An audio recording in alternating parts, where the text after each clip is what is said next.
મહાદેવ બેઠા હતા તો બધા દેવતા લોકો આવી ગયા એમના પાસે. આ દેવતાઓ પણ એવા, જો દાનવો ન મળે તો એકબીજા સાથે ઝઘડી પડતા. બધા પોતપોતાના વાહન લઈને આવ્યા. કહે છે કે અમે નિર્ણય નથી કરી શકતા કે અમારામાંથી કોનું વાહન સૌથી સારું છે. બાળકોના જેવા, મારી સાયકલ કે એની. મહાદેવ ચોંક્યા હશે. આનો ઉકેલ કોણ લાવે?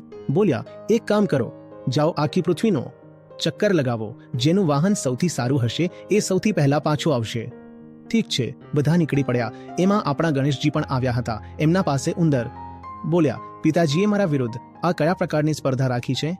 કોઈ હાથી પર છે, કોઈ દ્રુત પક્ષી પર, કોઈ બીજા કોઈ પર. બધા પોતપોતાની રીતે જબરદસ્ત છે. મારી પાસે ઉંદર, તો હું તો ગણતરીમાં જ નહીં આવું.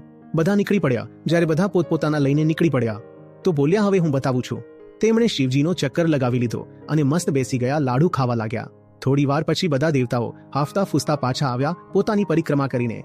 તો બધા આવી ગયા ને જુએ છે. પહેલા બેસેલા હતા. તું શું કરે છે અહીં? બોલ્યા, મારું થઈ ગયું. મહાદેવે પૂછ્યું, કેવી રીતે તારું? બોલ્યા, તમે જ છો. તમારી પરિક્રમા કરી લીધી. આખું બ્રહ્માંડ તો તમે જ છો. તમારી કરી તો આખા જગતની કરી. પછી મહાદેવે નિર્ણય આપ્યો. બોલ્યા, આજ છે સર્વશ્રેષ્ઠ. તમે બધા પોતપોતાના વાહન રાખો. તમારી પાસે અગ્રણી દેવ તો ગણપતિ જ રહેશે. કેમ કે તમે સ્થૂળ દોડ લગાવી અને આણે સૂક્ષ્મ વાત પકડી લીધી. જે સૂક્ષ્મ પકડશે એ હંમેશા સ્થૂળથી જીતશે, નિયમ છે. કહેવાય છે એટલે સૌથી પહેલા એમની પૂજા થાય છે. બોલ્યા, કંઈ પણ કરો, સૌથી પહેલા બોધ જોઈએ.